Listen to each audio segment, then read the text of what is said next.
আসসালামু আলাইকুম বন্ধুরা, ওয়েলকাম টু মাই চ্যানেল সান্তনা রান্নাঘর। আমার চ্যানেলে সবাইকে জানাই স্বাগতম।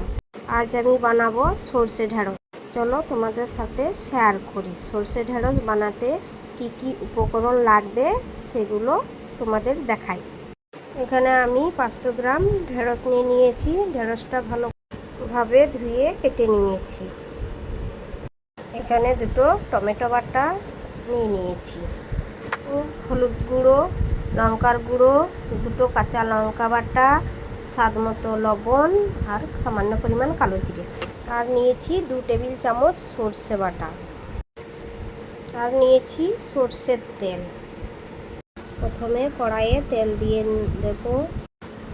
তেল গরম হয়ে গেলে এখানে ঢেঁড়সটা দিয়ে দেব। ঢেঁড়সটা দিয়ে ভালোভাবে ভেজে ঢেঁড়সটা তুলে নেব। তাহলে দিয়ে দেবো কালো জিরেটা।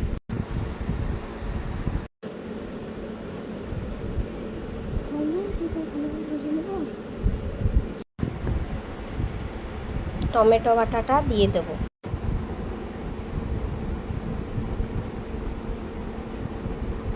কাঁচা লঙ্কা বাটাটা দিয়ে দেব। লঙ্কার গুঁড়ো, হলুদের গুঁড়ো সবটাই দিয়ে দিলাম। এবারে ভালোভাবে কষিয়ে নেব মশলাটা। টমেটোর যে একটা কাঁচা গন্ধ থাকে সেটা যেন ভালোভাবে চলে যায়। এবারে মশলার উপর থেকে তেল বেরিয়ে আসছে।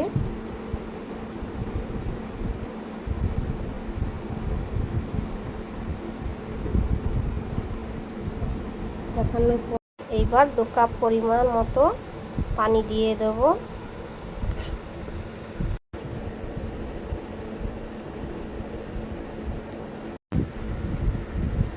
এইবারে দিয়ে দেব সর্ষে বাটাটা।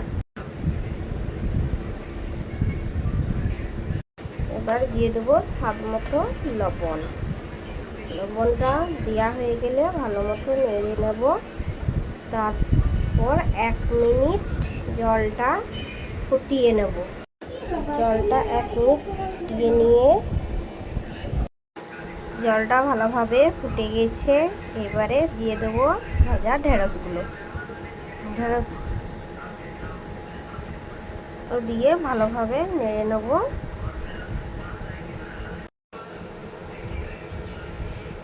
উপর থেকে একটু কাঁচা সরিষার তেল দিয়ে দিলাম।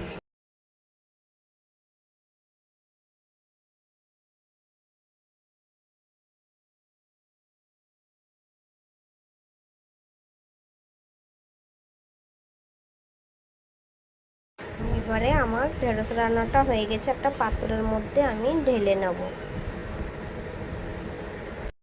দেখুন কতটা সুন্দর ও লোভনীয় হয়েছে। একবার হলেও রান্না করে খেয়ে দেখবেন। আর আমার এই রান্নাটি ভালো লাগলে এই ভিডিওটাতে লাইক করে দেবেন এবং নিত্য নতুন রান্নার ভিডিও পাওয়ার জন্য আমার চ্যানেলটাকে সাবস্ক্রাইব করে দেবেন।